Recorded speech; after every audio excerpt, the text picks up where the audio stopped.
Pratibha, I've made you a presenter, so you can click on show my screen. Yep, sure.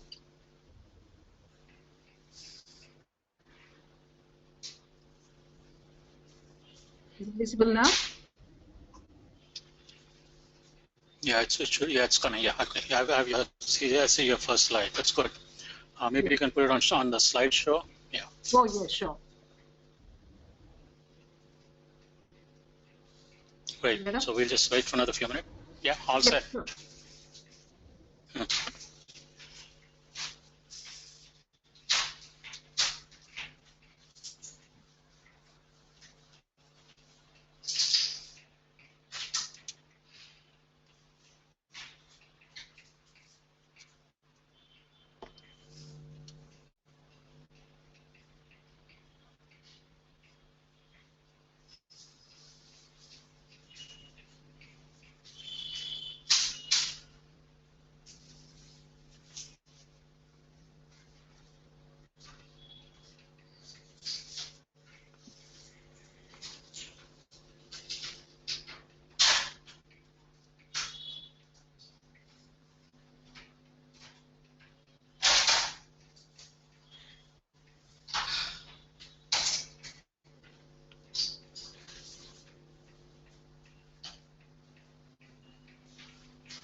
Okay, everybody, we have reached a half a century.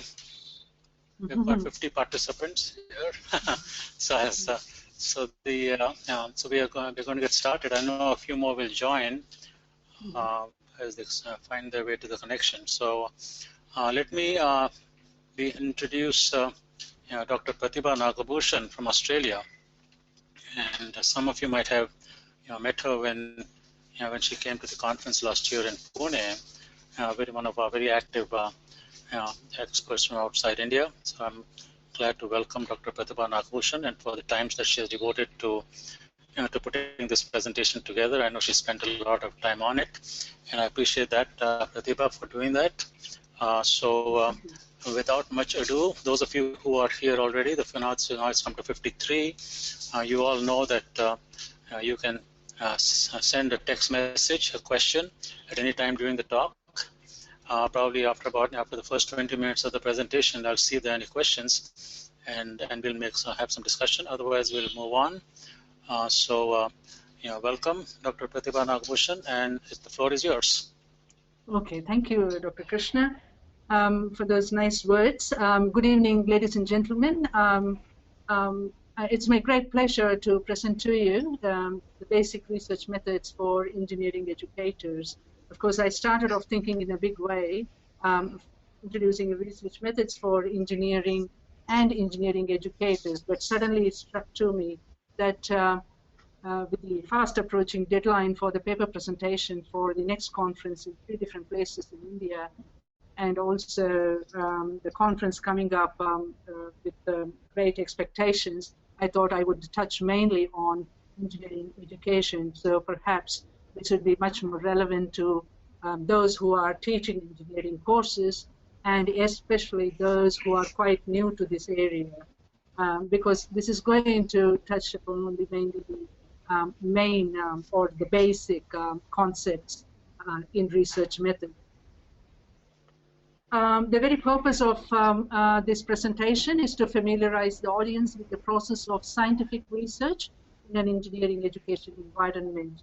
I'm from the educational background, and psychology is my educational psychology is my main area. And since I've been dealing with the various levels of students in my teaching experience, I've also gathered a lot of information related to what works well with certain students and what are the different interventions that we can take and experiment and also improve student learning. The second major feature of this presentation is to outline the structure of a research project. My experience with the review of papers for the past conferences has led me to say that in order to rise to the international standard of quality papers, we need to adhere to the basic steps involved in presenting our research and writing. Thirdly, to encourage the participants to critically read, understand, and evaluate research papers. We learned when we try to deconstruct the journal article where things need to go in and how the story of research is unfolded in an interesting manner, and how the argument for the innovative finding is built in say about 8 to 10 pages. So I thought it would be worthwhile trying to deconstruct a journal article to see where things fit in and how the argument is developed. I don't think I will have any time to construct an article by myself, but I can send you the format or the worksheet that I have prepared for that purpose. So why engineering educational research? Basically to facilitate learning, to facilitate students learning, to make them motivated in learning, to sustain the rigorous learning process in the engineering course, and to achieve maximum output from students. After all, as teachers, we want every student to succeed. And in that context, we need to put in a lot of effort into making the lesson interesting. Of course, hard facts are going to be boring to a certain extent, but still we can make it interesting by engaging students in activity to explore the findings or the facts by themselves instead of using only the lecture method, and to maintain the achievement standards as required by the governing body. Because whatever policies we have got, whatever expectations we have got by the governing body, such expectations have to be fulfilled to the optimum. Otherwise, there's no purpose in making policies. So if we have to achieve those outcomes, then we have to find ways of making our lessons interesting, and also at the same time, the students should be able to respond to our questions in the exams or in the project. Then finally, to inspire and inculcate in students a sense of higher order thinking. As they are doing a professional course, we expect a lot from students. We expect them to think harder. We expect them to present logically, whatever their findings are, whatever their arguments are. In that case, if we have to inculcate such a passion for engineering, on the faculty side, I feel we need to know the basics of research methods. And in that way, we would be able to contribute something to engineering educational research. So why should we understand research methods? Yes, anyone who does research can narrate what they have done in many different ways. They can start from the conclusion and then go to introduction, or from the middle and then go to introduction and then to conclusion. But it is not going to be effective if it is done as one person wants, or as the things unfold. So why should we understand research methods? If whatever is being reported of what research has been done, if everyone uses the same scientific method, then it is easy to follow. Easy to follow what people have done, in which area, what were their aims, hypotheses, experiment, interventions, results, discussion, everything. All follow the same ethical principles. There is a certain amount of ethics we have to be following. Ethics, ethical principles I'll be touching upon later, wherein we have to be very careful in an educational setting. Fortunately, we're all dealing with adults, and so it would not be that difficult to collect data from adults in colleges or universities. They all use the same language and terms. So when a researcher writes, this is the discussion section of my research paper, we know what is going to be there in that section. It is not the result section. It is not the conclusive statement that he is going to make. It is the discussion. He is going to present the results and say why it has happened like this, and why is it different from what others have found out in that same area. All use the same language and terms. I think I finished that. All provide information to the worldwide community, reported in a full and open manner. So if a paper is written on a particular area of research that we have just completed, then by reading that paper, another researcher should be able to replicate it. That researcher should be able to reproduce the same research design and then try to see what results that would fetch for him based on the sample that person has taken. So it should be fully narrated, and it should be done in an open manner. Any research would have limitations. No research can claim that that is the best way to do and that is the only way that can be done. No. There would be some limitations, and that is the way the researchers should be able to present their limitations in a modest and humble way. And all acknowledge the previous work of others. When we are coming up with some new finding, we cannot say that it is our own finding totally. We build upon what others have found out already, and we derive some ideas from others, how they have worked on it differently from different perspectives, and then we try to tweak a few things related to the topic, and then we try to find out something own, and there we go, we are coming up with something fantastic. So our roots are based on past literature, what others have already done, and based on that we try to build upon more information. So ethics is one important area in any research, and in educational research it is all the more depending upon the levels of students that we have, and in engineering educational research obviously it is equally important, although we are dealing with adults. So the main purpose is to protect the rights of the participants. We have to make sure that in no way participant is put into any harm, and their names are revealed, or even we cannot force any person to participate in educational research. So participation is voluntary, and we should have taken informed consent from the participant, why we are doing this research and what is my ultimate goal by doing this research. And we have to inform all of the details about the research, and we should have taken consent from the participant. And usually in an educational setting, we take that consent in writing. And also they should be informed of any risk, if at all, that is involved. in the process of research. Then contact details to ask more questions. It depends upon the design of the study that we choose to base our research on. Sometimes there are responses. If it is an open-ended response, it's quite possible that you may not be getting the exact response that you want, or sometimes the response that the participant would have given could be ambiguous. In such cases, we should be able to trace that person to give answers. But it all depends on the design of the study. Not necessarily every research project should do this. And the participants can withdraw at any time. Supposing you are doing a longitudinal study, maybe you are going to collect information from the students for about 3 or 4 years. Then after the first 2 years, the participant might say, oh, this is going to be boring. I'm not going to do this for another 40 minutes or so. So I'm not interested. Or for any other believable reason, if they say that they're not going to do it, then we should respect that. And so we have to have this clause already built in our statement.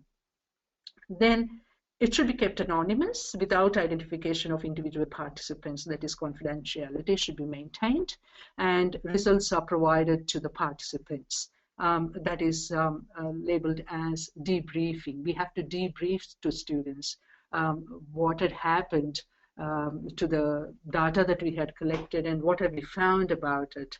And we have to say both the strengths and weaknesses of what we have found and how it is significant for our research and also to the area of study. So types of research questions in engineering education. I was looking at various possible questions that may arise as we teach our students in class at that level. And I could come up with these 3 STEM words like why, what, and how. Why? Why did students lose interest in engineering courses? Why are they absenting themselves to the classes? Why there is a decline in student participation as they progress towards the final year? What? Second one is the what question. What was the effect of the strength of a particular teaching strategy used in a particular unit? Supposing I tried something new method of teaching in one particular unit, could I try the same method in another unit? Or is one unit extremely hands-on that that particular strategy cannot be used in a unit where it is mostly theory-based? And the third question is how? How could the faculty promote student engagement in learning? Right, we know that the topic is difficult. We know that it is complex. But then our ultimate purpose is to make students learn. So how could the teachers promote student engagement in learning?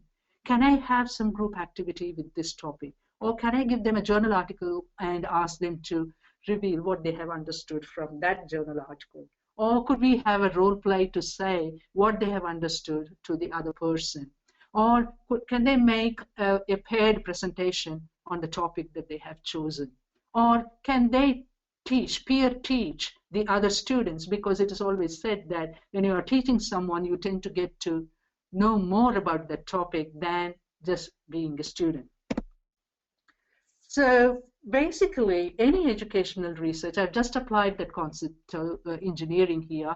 The steps involved in educational research introduction, specification, experimentation, verification, and conclusion. 5 SHUN words, not SHUN. It is TION words.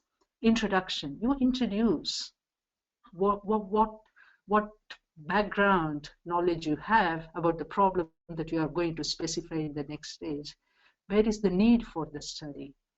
For example, I have problems with attendance in my class or interest in my students regarding the course or the unit that I am teaching. So why? What have others said about that? Has there been any research that has already taken place in the country, in the state or province that you live, or in any other country, or in any other level of education? So that is the background information you are going to give, and also the need. And specification, then you come to your own area of research. What do you want to research on?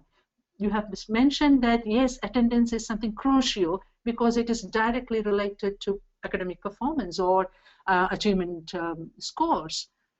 So what? So I'm going to check how my students are in terms of their interest and academic achievement. So I have to specify. When I specify, I have to say what sort of a sample I have taken. How many students are there? How am I going to measure what they have, what level of interest they have, etc. And then experimentation.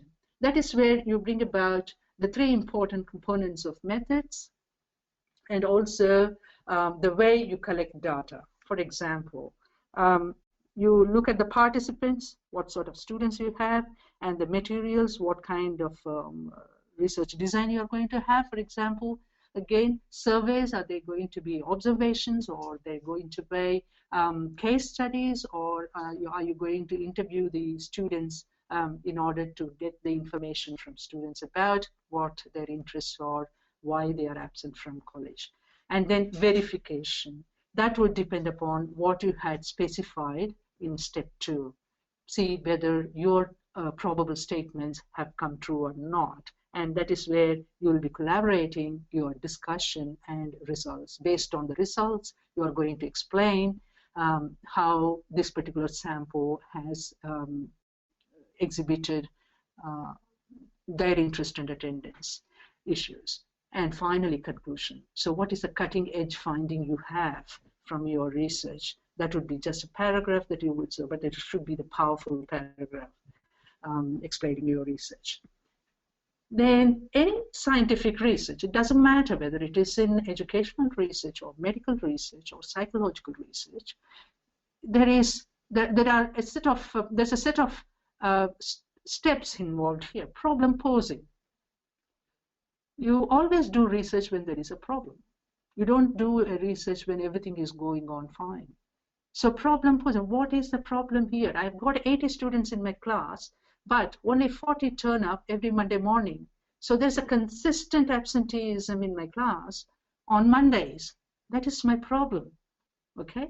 And then review of literature. So I need to go and see whether anyone has done any research in this area.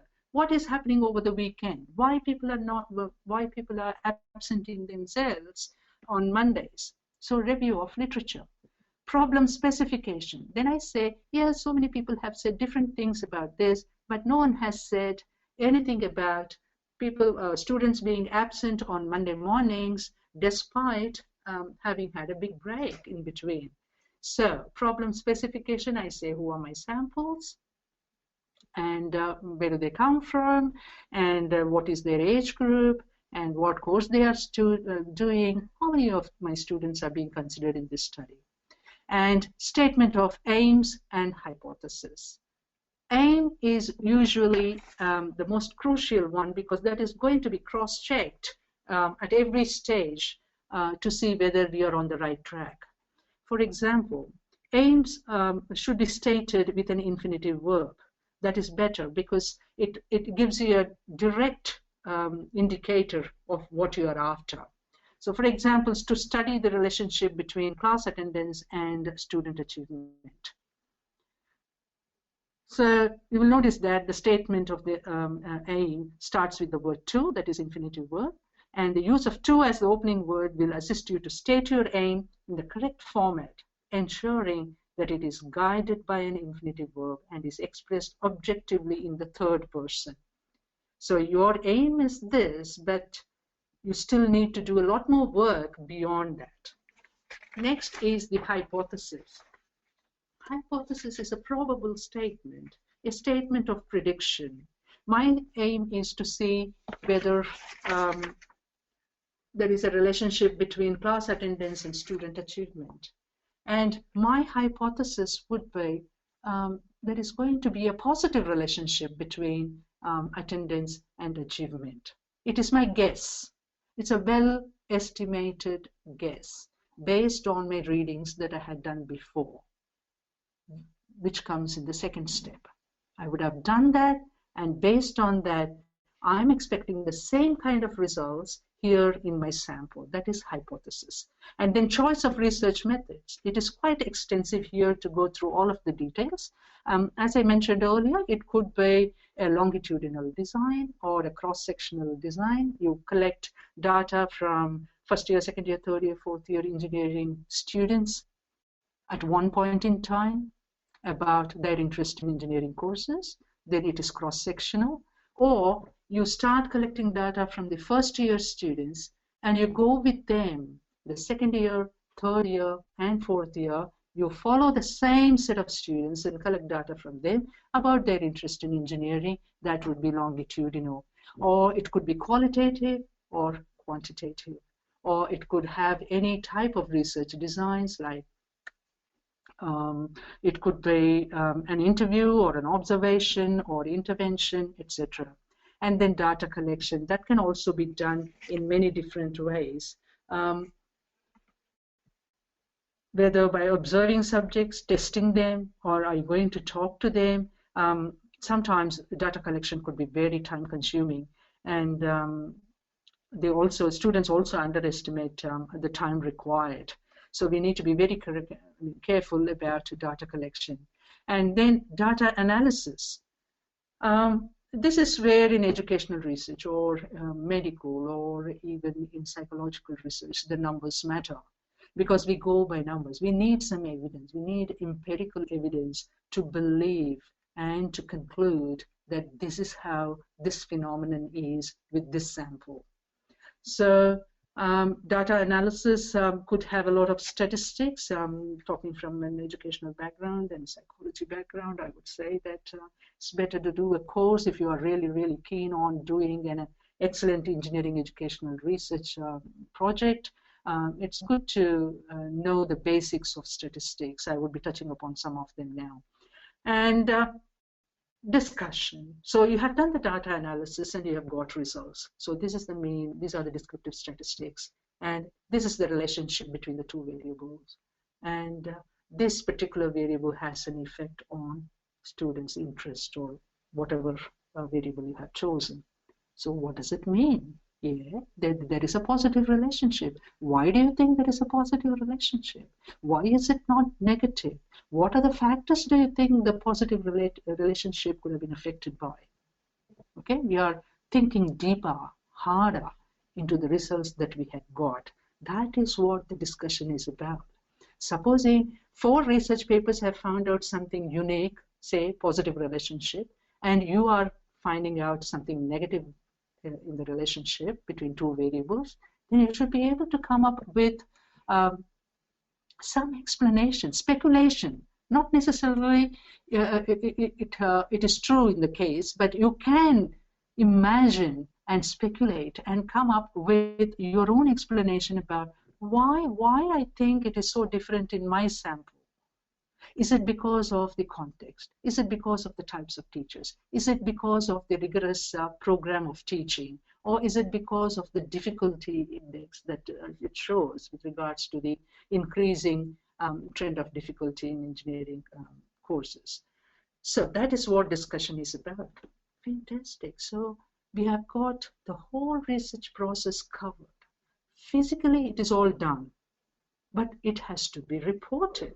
And it should be reported in such a way that people, anyone who reads, even a commoner who reads your journal article, your research paper, should be able to summarize what has happened, what is the researcher trying to do here. He may not understand the statistics, he may not understand some of the variables, it doesn't matter. Oh, he was trying to find the relationship between this and this, and he found out that there is a positive relationship. He should be able to give a gist of it. So report writing is the most crucial component of research, because there is no point in doing research if it is not reported. And coming to the second one, so we have related, we have chosen the name, etc., and now review the related. What is it? It is the most difficult area of paper writing, I would say, because it involves a lot of reading. So I'm just going anti-clockwise. What are the origins and definitions of the topic? For example, your topic is motivation and engagement. You should be able to distinguish the difference between motivation and engagement. Are they one and the same? Is there any cognition involved? Is there any engagement involved? The origins and definition of the topic. What are the key sources? Are you going to look at any particular theoretical framework? And then you go down. What are the major issues and debates about the topic? What are the different arguments that educationists have come up with? What are the key theories, concepts, ideas? What are the different bases for the subject? And what are the main questions, problems that have been addressed? And what are the findings? So all this will happen within 4 or 5 sentences for each of the journal articles that you had looked into. So if you are writing a review of the related literature, then you should be able to have at least 8 to 10 references to say, these are the different kinds of findings related to the topic that I am interested in. So that would tell the reader, okay, a lot of research has been done in this area. Now let us move on to what this person is going to do. So where would you get all these information from for your review? Archival literature, journals, databases, the easy. No, I don't know how many universities in India have, colleges in India have databases, and types of publication. You can look into some of these or all of these: journal articles, books, infomercials, short journal articles, conference papers, patents, papers, websites, trade magazine articles, newspaper articles, keywords that one will sometimes would also be articles. Maybe that would appear in google.com, but still you have to have the entirety of the article. Okay, we are collecting information. What is our purpose? Why should we do literature review? Who has done what and how? What was the sample size? Where was this done?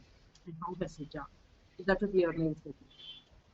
So what is the plan for further work? Supposing you are really interested in that topic, but still you have not nailed down which particular subtopic you can choose to work on, to get some ideas about what different ways in which you can see the research problem, then you would be examining the area of further recommendations for research. So there they would have said, you could try this, you could try, I have tried this in my paper, in my research, maybe you could try something else related to this. That would give you some ideas, and that usually appears at the end of the journal article. Have they reported more recent work in a conference? So is there any recent publication about the same topic? What opportunities are available for confirming results of others and expanding their results and conclusions? And is there any gap in literature? Everyone has looked at so many different variables. No one has looked at factors of students attending. That is what I'm going to say. That is how you need to filter the variables and see which one you can pick up depending on the need that you have in your class.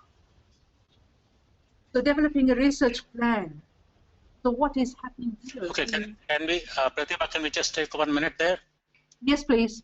1 minute for questions. Yeah, okay, just want to, I think a couple of questions. Anybody else who has questions about the literature review and the material covered so far, please do so very quickly, because I'm going to read a couple of questions, I guess, which you might have already answered. I think one question is it possible to pose a problem without proper literature study? Without proper, can you repeat that, study?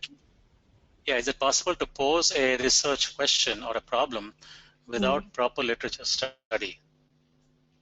You can have a research problem, mainly because it is the problem for you in class, but you just can't build it straight away into a research proposal without doing enough research to see whether anyone has done anything at all. Because even before you take the pain of doing your own research on that area, you can always get some insight from what others have done in that area and see whether that works for you. And if you think that it is not going to work for you, definitely you can take it from there. Yep. Okay. Another question, should we collect data from different institutions since we don't know the processes followed by them, and the analysis may be wrong for some of them? Yes, unless you have some collaborative research, it is not advisable for combining data from different institutions, because there is always a concept called confounding variable or extraneous variable, antecedent variable. What do they mean? Because there are certain variables that go beyond your control.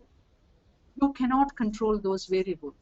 The context, the type of people, the type of teachers, and the type of importance given to studies in your institution would be different to that of the other which you are going to collaborate in your research. So you need to be very careful in collaborating or in combining the data set. The approach, next question, the approach explained so far brings out how to extend existing research from the outcome of old work. How about some new areas, concepts in new areas? Yes, concepts in new areas should also be encouraged, because that is where the real innovation takes place. So in that context, I would say first you have to identify what all have been done in the area. For example, the same problem I take, the problem of attendance in engineering colleges. People are being pushed into the course by the parents, okay, the parental factor. And the second one could be lack of interest, second one. Third one could be difficulty, because students are finding it too difficult to understand what's going on in class. So these three factors are already there. So what is the unique thing that you find in your institution that makes lack of attendance a problem? If that is unique, then you don't have to go much in depth about all of these other factors, but you say, although these factors have been identified in other research, something unique is happening in our institution, and that is this factor. Okay, next question. Are hypotheses a part of all research studies? Yes, hypotheses have to be there, otherwise you will not get any direction for your analysis. Your statistical analysis would depend upon what kind of hypothesis you frame for your study. For example, you want to find the relationship between attendance and achievement. Obviously, if it is a relationship issue, you want to see whether there is a positive relationship between attendance and achievement or a negative one. In that case, you have to apply correlational analysis, Pearson product moment method, or the rank difference method. It depends on what kind of sample you use. So that would be for correlation. Yeah. Are there any specific repositories of the thesis? There are digital theses available from various universities. I don't know whether it is open to everyone. However, if you can Google under digital thesis for free, you should be able to get some, but I wouldn't say that it would be comprehensive. Next question, does the problem depend on the kind of students? Not necessarily. The problem may be with the teacher. Because we always tend to put the blame on students, which is not correct. Sometimes we are not smart enough to teach our smart students, I believe. So in that case, we cannot pin down the problem to students. Sometimes, whether the teacher, we have a concept called teacher effectiveness. How effective is the teacher? There are so many factors that would contribute to teacher prior preparation, or the delivery method, choice of strategy used, etc. So not necessarily the problem should arise from students. Next question, what journals should be referred to for literature review? Is it based on impact factor or some other criteria? Or is impact factor a correct measure of quality? I would rather go by the content and quality of the findings of the related topics instead of going by the journals. Of course, there would be some top-class journal articles coming in highly impact factored journal article, worthwhile doing it, but sometimes you may not get anything relevant to what you are looking for. So it is better to keep an open mind when you are searching for an article. Next question, how can we differentiate between research work or innovation? Any research work should be able to add some extra information to whatever is existing. In that case, I would say research work has to be innovative because it is going to add more information about a phenomenon. In that case, what I would suggest is innovative in terms of strategies that you are using in class. That could be innovative, but I can't say that research has to be, it need not necessarily be innovative. Okay, next question is, which is more important? I'm not sure I understand this question. Algorithm or reporting? Do you understand the question? Maybe I'll ask the questioner to elaborate on that. I think algorithm or reporting. Next question is, does literature survey delays the research progress, especially in new areas of education, like all exams as open book exams? So your response to that, literature survey delaying research progress. I guess that's the... Not necessarily, depends upon the researcher, how organized the researcher is, and you should always follow through a schedule, a deadline, and you have to work according to that. And if you are going to say, I'm going to wait for someone to publish something and then I will start doing research, that is not going to happen at all.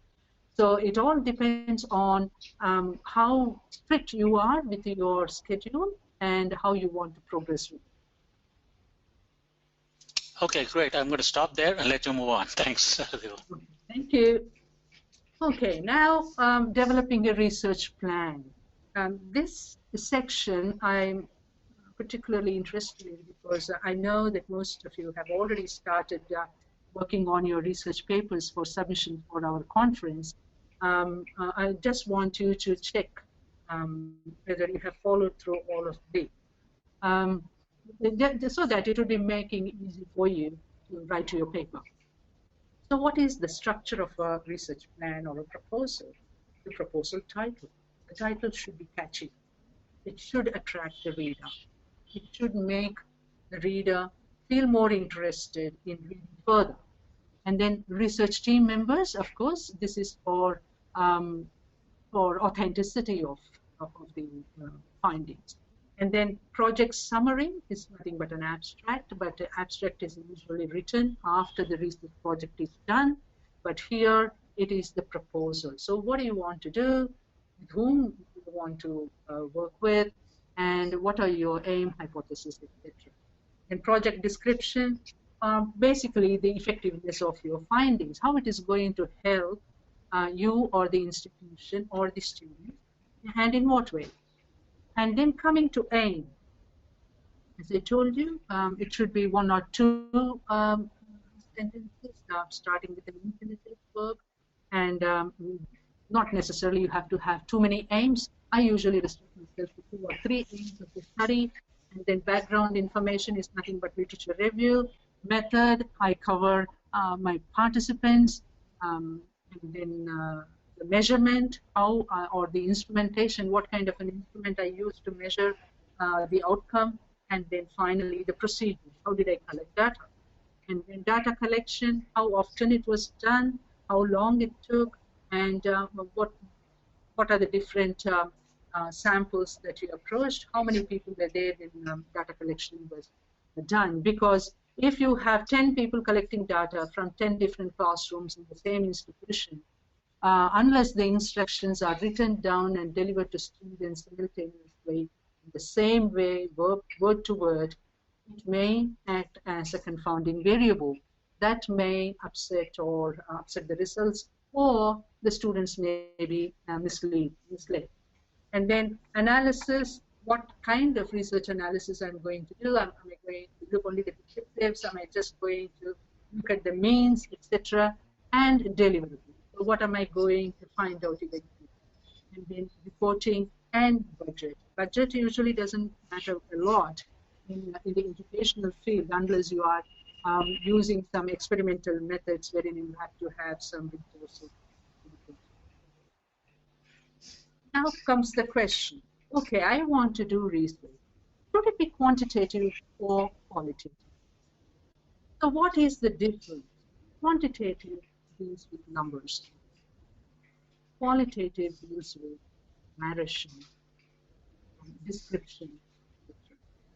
So quickly to go through this, quantitative research criteria are validity. Project and instruments measure what is intended to be measured. Then generalizability. Results are applicable to other settings achieved through representative sampling.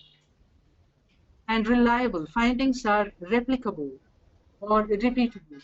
When the same instrument is repeated on a different set of students, the results should be the same at the same time, okay?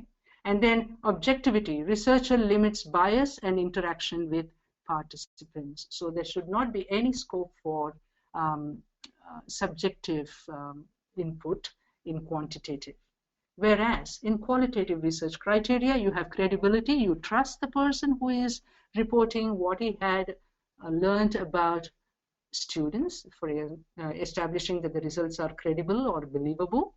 Then transferability, applicability of research findings to other settings achieved through thick description, that is, detailed description is required in this area. Dependability, researchers account for the ever-changing context within which the research occurs. And finally, reflexivity. Researchers examine their own biases and make them known. So the general characteristics of quantitative research. It is a systematic scientific investigation of a phenomenon. And that is done through data and finding the relationships. So quantity is the unit of analysis. It could be amount of time spent, frequency of attendance, the degree of concentration, values, or intensity, to what an extent they would, or how consistent they are in their effort. That would tell us something about intensity. So it uses statistics for greater precision and objectivity, as I mentioned earlier. So these are the steps involved in quantitative research. First, you have the theoretical framework through which you would have gathered through your literature review. And based on that, considering your context, you would come up with your own hypothesis. That is the probable statement. You predict that something is going to evolve out of your research. And then you have to do a research design, whether it is cross-sectional or longitudinal. There are many different designs. I can go through that later when I'm dealing with each of them in detail. Then devise measures of concepts. So which of the variables you are going to use? What are the different concepts that you are going to address in your research? It could be achievement scores and family background factors. Select research sites. So who are your samples? Where do they come from? Obviously, in your case, it would be from your own classes in the engineering courses. And select subjects. Okay, I have got 4 classes of same unit or 2 classes of the same unit. How would I select? Do I give the survey questionnaire to all the students in class? Or am I going to have only the males or only the females or only those who are not attending classes, etc. So you come up with your own criteria to collect data. And there are different types of collection of data, like stratified sampling, cluster sampling, etc. Then administer instruments. So you administer the survey questionnaire that you had prepared to them. And process data. You analyze the data. And you have to, while processing, what you do is you clean the data for any outliers. And then also you look into the descriptive statistics, whether if you had prepared a scale of measure with 5 items measuring attendance in class, then whether it has got reliability, Cronbach alpha, we call it as. So all of those things have to be done, then analyze data and findings and conclusions, and then write up findings. So how would the hypothesis be for quantitative research? It is an educated guess. How did we get educated to make that guess? Only through our literature review. Or presumption based on literature. States the nature of the relationship between 2 or more variables. What is a variable? Variable is something that can be changed or that has a tendency to change. So in that case, The variable is anything which can vary or take on different values. For example, age, height, weight, intelligence are all variables. And predicts the research outcome. So by using these variables, we are going to find the outcomes of the interaction between these variables. And research study designed to test the relationship described in the hypothesis. So whatever hypothesis, the educated guess that we would have made, that would lead us to test that relationship. So when we say variables, there are three major types of variables: dependent, independent, and confounding or extraneous. Element that is identified in the hypothesis or research question. If my research question is, how are students' attendance rates or attendance levels affected by health of the students? Okay, so in that case, what happens here is I cannot use the correlational statistics here. I cannot use the correlation procedure here. I have to look at the regression model, because we are going to find the effect of something on something else. So variable and the hypothesis and the aim are the most crucial things that we have to be very careful about when we are designing our research. Property or characteristic of people or things that varies in quality or magnitude, that's an example, must have 2 or more levels, must be identified as independent or dependent. This is one of the most confusing concept for most of the researchers who are budding researchers, I mean, to identify which one is independent and which one is dependent. Independent variables. Manipulation or variation of this variable is the cause of change in other variables. Independent because we can play with it, okay? And this independent variable would cause something to happen on the other variable which is dependent. The example here is consistency in behavioral management influences students' focus on learning. If the teacher is consistent, if the faculty member is consistent with the students about certain rules and regulations, then that influences students' focus on learning. In simplest words, if the teacher is strict, better focus on learning is expected from students. So what is causing what? Consistency in behavioral management causes students' focus in learning. So whenever you identify a variable as a cause, that is independent variable. Whenever a variable is affected because of independent variable, then it is dependent variable, because its value is depending on the independent variable. That is why it is known as dependent variable.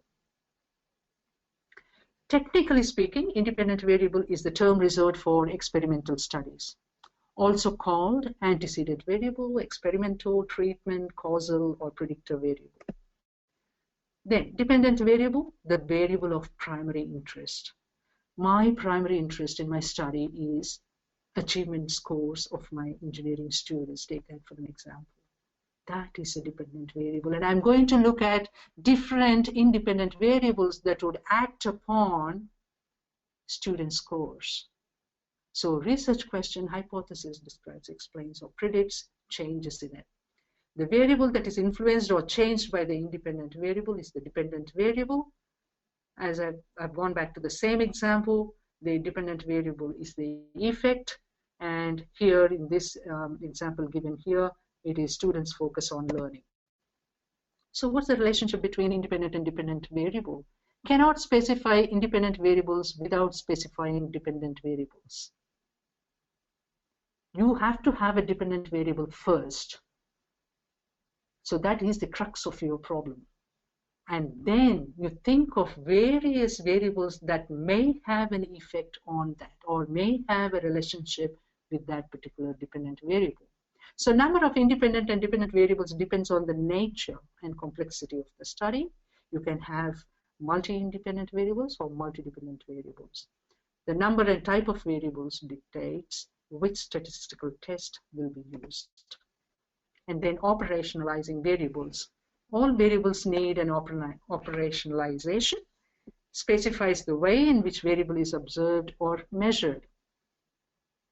So when you are saying that I'm going to find the relationship between student attendance and their achievement scores, I have to say what kind of students, which student, third-year student, second-year student. And when I say achievement score, first semester scores or the course score or the end-of-year scores or the whatever.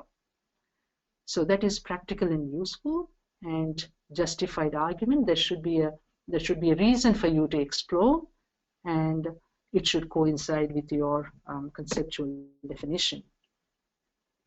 So we have to make sure before we proceed with the statistical analysis, the reliability and validity.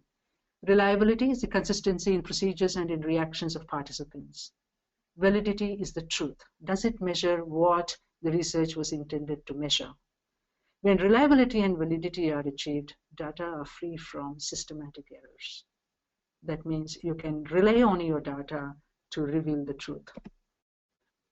So coming to the other side, that is qualitative research. Data sources are real-world situation. Data is descriptive, no numbers. Rarely we use numbers in qualitative. Emphasizes a holistic approach. We are looking at the processes and outcomes. You conduct an interview and you script it and you explain why it is so. And data analysis is inductive, describes the meaning of research findings from the perspective of the research participants. So it would be hard for you to generalize the findings because your description of the research is going to be based on only a few people. Steps in qualitative research, general research questions you have, then the area from where the sample is drawn and the subjects, the participants, collect relevant data, interpret data, conceptual and theoretical work, writing down the findings, and tighter specification of questions. So you must have focused questions for your interviews, and then collection of more data if you think that you need to do more interpretation or you're not able to get the real reason behind why a particular phenomenon is happening. So design for outcomes, one-dimensional data or two-dimensional data. This is I have taken from one of the engineering courses that you might be teaching. Conductivity of silicon carbide at 500 degrees Celsius.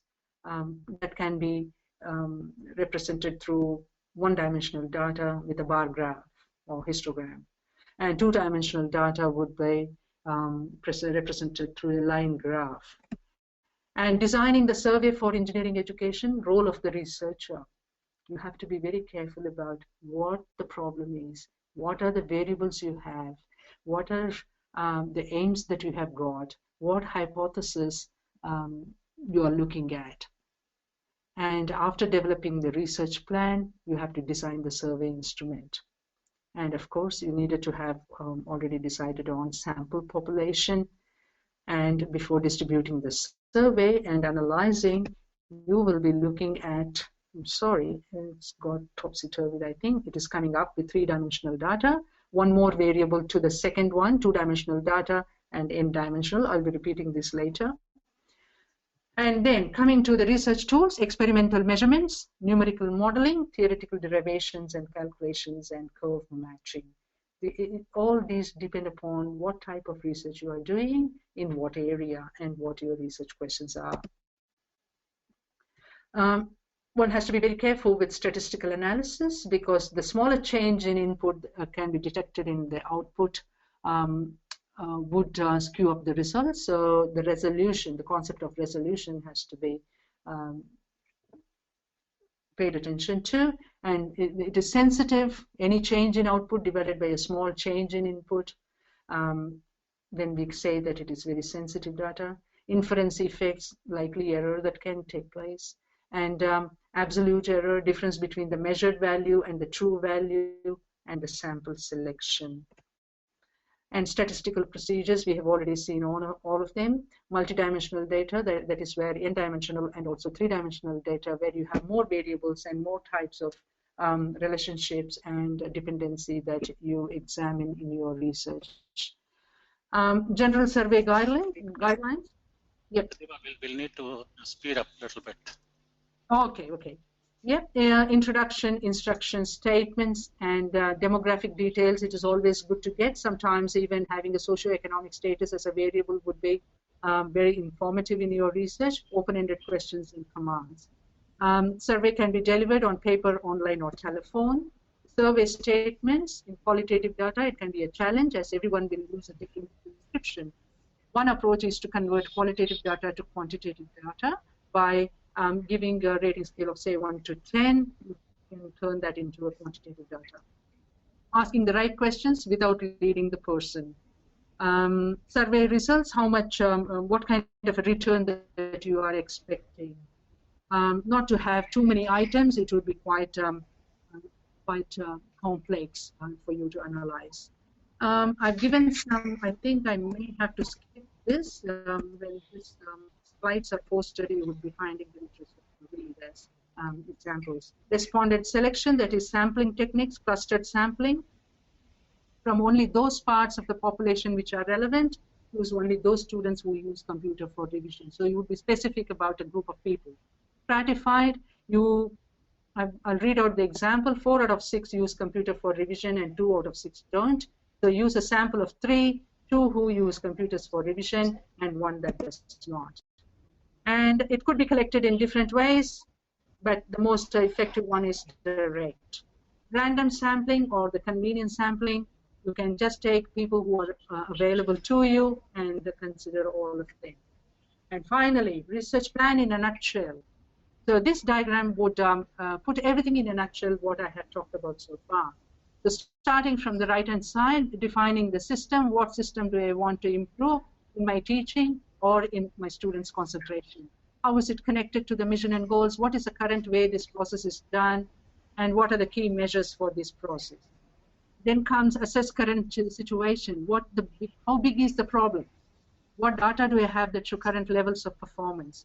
Then reviewing, and then trying out improvement theory. So what am I going to use as an intervention? And study the results, do the analysis, and these are the questions you would be asking yourself. And standardize improvement, how can I incorporate what I have found out, in other words, remedial measures, and how will I sustain the positive changes? What area will I work on next?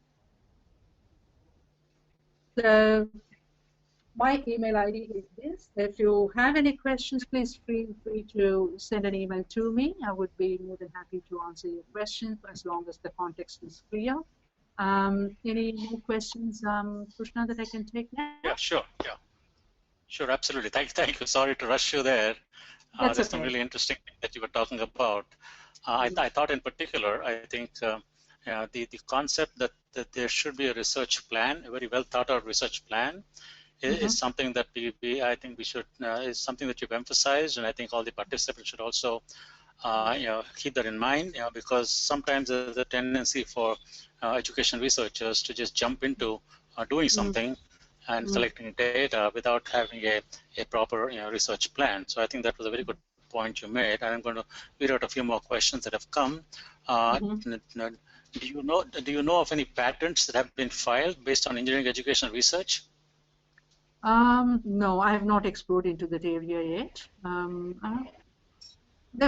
It's only a trial and error pattern, I would say. Sometimes we have very big aim and things don't turn out as we expect. That is okay. We can simplify that and do it again. Okay. Another question. I think you mentioned the several steps in quantitative research.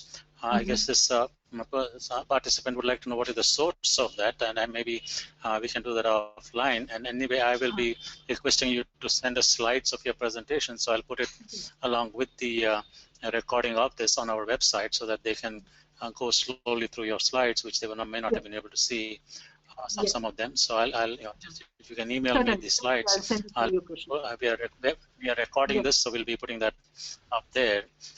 Then the next question is, could you please show the PowerPoint, the illustrative variables, the contents are weakly connected to engineering education research, consistency in behavioral management influences student focus on learning, is replica of consistency in behavior and management influence workers. So I think this is kind of a very complicated question. May not have time to address that. So I will email it to you, and maybe you can just respond to it at some point. Sure. Then how do we minimize? Next question is, how do we minimize the effect of extraneous variables on dependent variables? We have to make a list of the extraneous variables that we think would affect the dependent variable, and then choose the ones that you think you can make an effort to control them, and the others you just can't do anything about it. But any researchers would make an effort to make sure that it is controlled. Question about statistics tests. Do you recommend the Kolmorov-Smirnov test or the chi-square test for undergraduate engineering education vis-a-vis postgraduate engineering education, where the duration is half of the undergraduate studies? Okay. Whether it is engineering education or general education or medical education, I cannot suggest any particular statistical procedure to be followed. It all depends on your aim, your research question, and the hypothesis. That should be your driving force for you to come up with a statistical procedure that would be appropriate to measure what you intend to measure.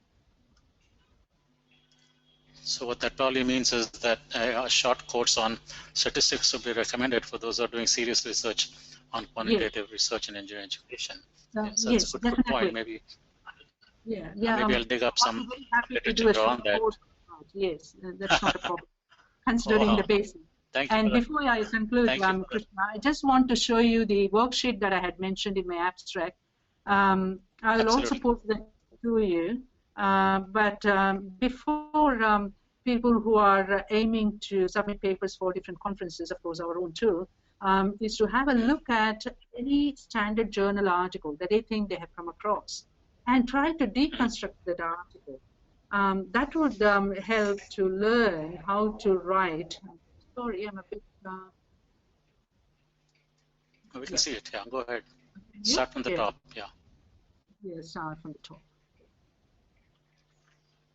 So if you go to the article, you have to identify the aim of the study. It's a worthwhile exercise to get familiarized with the report writing procedure. What was the need for the study? What theoretical framework has been used in the study? What researchers have been cited there? What gave some input for the researcher to go further with his problem? And research questions addressed in the study. What was the hypothesis? What is IV or dependent variable here? And research methods used, details of the sample, material, procedure, and then what were the results of the study in dot points, and the statistical measures used, and discussion, major findings, and explanation given for the findings, and limitation. How is their research restrained from various other factors? And a recommendation, what area the researchers are suggesting for us to explore, and conclusion. So if they can deconstruct one standard general article or journal article in engineering education, they should be able to know most of what has been covered today. So I'm quite happy to send this. Yeah, it's a fantastic suggestion. I think that can be like a voluntary homework assignment for everybody. Yeah, that's great. So we will. So I'll put this on the website along with the the recording and the slides as a suggested homework assignment for those who are serious about doing engineering research. Take a really good article, or not so good either, and deconstruct it to get an idea of how good that article is. I think it's a great suggestion. So I'm going to there are a few more questions, but I think we probably will not. Let me just see if there's anything I can put. Just send those questions to me, Krishna. I'll be very happy to respond to them. Sure. Okay. Yeah, I think two of them actually did the same thing, is to ask us to put this up, the deconstruction, that 2 pages you had on the website, and that's great. Now, the one quick question: to statistical analysis or test or analysis can be a replacement for validation techniques? Does that make sense to you? No, validation technique and reliability techniques have to be established before you proceed to the statistical procedures. Unless the test is done. Sorry?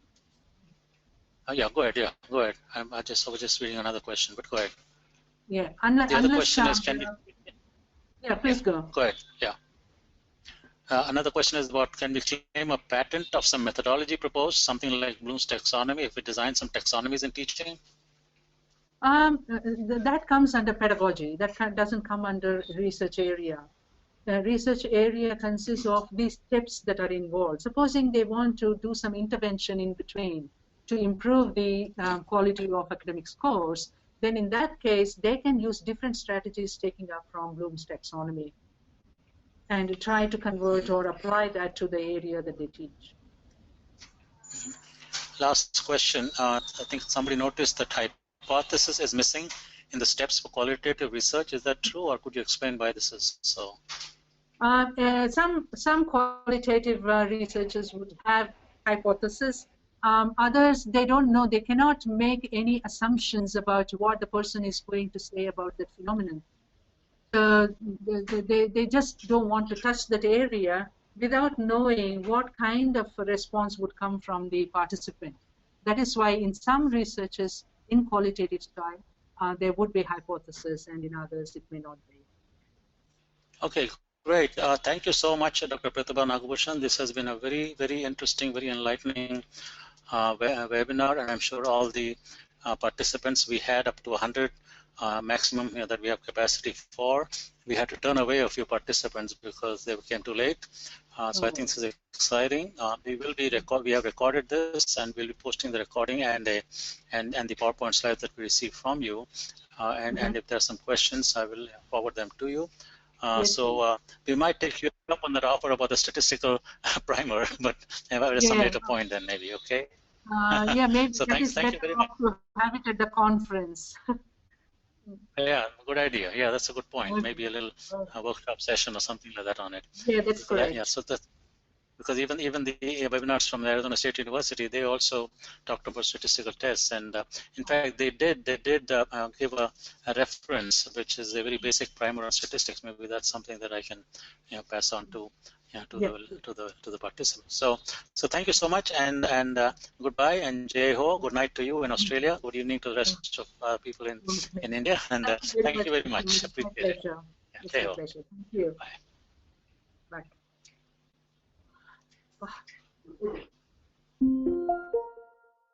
100 ಗೊತ್ತಾ 100 out of 101 ಅವ್ರು ಹೇಳಿದ್ರು full capacity ಇವಾಗ ನೋಡಿ ಹೋಯ್ತದು